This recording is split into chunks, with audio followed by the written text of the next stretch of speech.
नमस्कार, स्वागत है आपका। चर्चा होगी पेगासस मामले की। पेगासस मामले ने पूरे 2 हफ्ते में पार्लियामेंट के मानसून सत्र को इतने हंगामे में तब्दील कर दिया कि सत्र तो खत्म हो चुका है पूरे के पूरा 2 हफ्ते का। अब आने वाले समय में क्या होगा ये देखना दिलचस्प होगा, लेकिन 2 हफ्तों में कामकाज के नाम पर ऐसा कुछ भी नहीं हुआ जिसका जिक्र किया जा सके। दरअसल पेगासस मामले में सरकार का रुख कुछ ऐसा है कि लगता है कि वो जांच कराना ही नहीं चाहती, और सरकार का यही रुख विपक्ष को और आक्रामक होने के लिए मजबूर कर दे रहा है। विपक्ष का साफ कहना है कि जब तक इस मामले में जांच होगी नहीं या सरकार कोई ठोस आश्वासन देती नहीं, तब तक संसद में हम कामकाज होने नहीं देंगे। जाहिर है इसी का नतीजा है कि पिछले 2 हफ्तों से सिर्फ और सिर्फ हंगामा हो रहा है। पार्लियामेंट में दोनों पक्ष घुसते हैं, थोड़ी देर के लिए कार्यवाही शुरू होती है, उसके बाद जमकर हंगामा होता है और पार्लियामेंट स्थगित हो जाता है।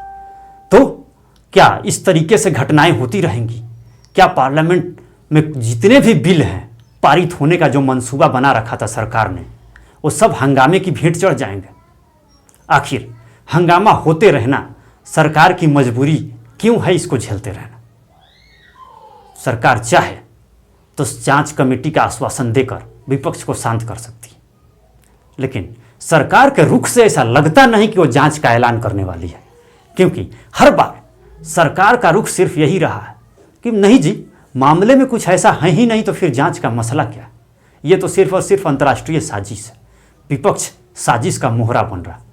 ठीक है, विपक्ष मोहरा बन रहा है, लेकिन आप जांच से क्यों घबरा रहे हैं? सबसे अहम मसला यही है। और इन सब के बीच सुप्रीम कोर्ट में तीसरी दफा याचिका दाखिल हुई है, और इस बार वरिष्ठ पत्रकार एन राम ने यह याचिका दाखिल की। उनका कहना है कि आखिर अगर सरकार ने जासूसी की या फिर इसकी किसी एजेंसी ने की, इस बात पे सरकार अपना रुख साफ करे। और दूसरी अहम डिमांड ये है कि इस पूरे मामले की जांच सुप्रीम कोर्ट के जजों की निगरानी में हो। तो क्या वाकई में संदेह है लोगों को कि सरकार ने जासूसी कराई है? इसी बात का जवाब एन राम भी जानना चाहते हैं, और इसी बात के जवाब को लेकर पिछले 2 याचिकाएं भी दाखिल हो चुकी हैं।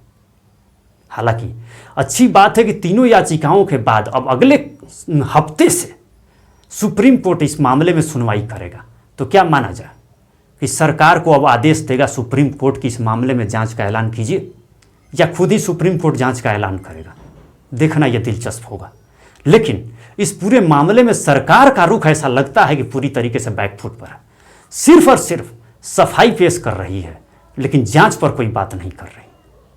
तो फिर सरकार की मंशा क्या है?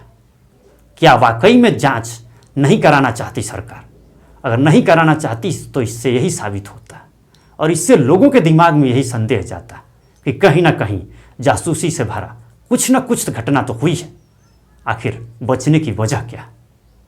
यही सब बड़ी समस्या है, जिसको लेके सरकार न तो ठीक से जवाब दे रही है, न विपक्ष संसद चलने दे रहा। तो फिर क्या माना जाए कि आने वाले दिनों में संसद चलेगी या फिर सुप्रीम कोर्ट को ही जवाब देना पड़ेगा? क्योंकि सबसे अहम मसला ये है कि विपक्ष के हिसाब से देखा जाए तो ममता बनर्जी तक जांच का ऐलान कर चुकी हैं। ठीक है, उनके जांच को लेकर सवाल संवैधानिक तौर पे उठ रहे हैं कि ऐसे मसले में वो जांच का ऐलान कर सकती है या नहीं, लेकिन सरकार का रवैया रक्षात्मक अपने आप में संदेह के घेरे में खड़ा कर रहा है। ऐसा लगता है कि सरकार जांच से बचने के लिए हर वो कदम उठा रही है, क्योंकि ऐसा भी हो सकता है कि कुछ दिन और गुजर जाए और लोग मुद्दे को भूल जाए, फिर जांच की जरूरत रह नहीं जाएगी। अगर कुछ ऐसा सरकार सोचती है तो फिर निश्चित तौर पर मानसून सत्र यूं ही भेंट चढ़ जाएगा हंगामे की, और जो मंसूबा बना के सरकार आई है बिल पारित कराने की, ऐसा कुछ होगा नहीं। तो फिर क्या इरादा है सरकार का? सरकार सिर्फ टालना चाह रही है या फिर कुछ ऐसा करना चाह रही है? क्योंकि जब तक सवाल विपक्ष को मिलेगा नहीं, तब तक ऐसा लगता नहीं कि संसद का कोई भी सत्र, कम से कम मानसून सत्र, चलने देगी विपक्ष। तो जाहिर है अब मसला आर पार का है। सरकार कह रही है कि जांच की जरूरत नहीं है, विपक्ष कह रहा है कि जांच करा के ही मानेंगे, और इन बिटवीन एंट्री हो गई है सुप्रीम कोर्ट की। तो फिर इंतजार कीजिए अगले हफ्ते से होता क्या है। इन सब के बीच इतना तो तय है कि फिलहाल हंगामा जारी रहने के आसार हैं अगले हफ्ते भी पार्लियामेंट के सत्र में। इस वीडियो में बस इतना ही। बहुत बहुत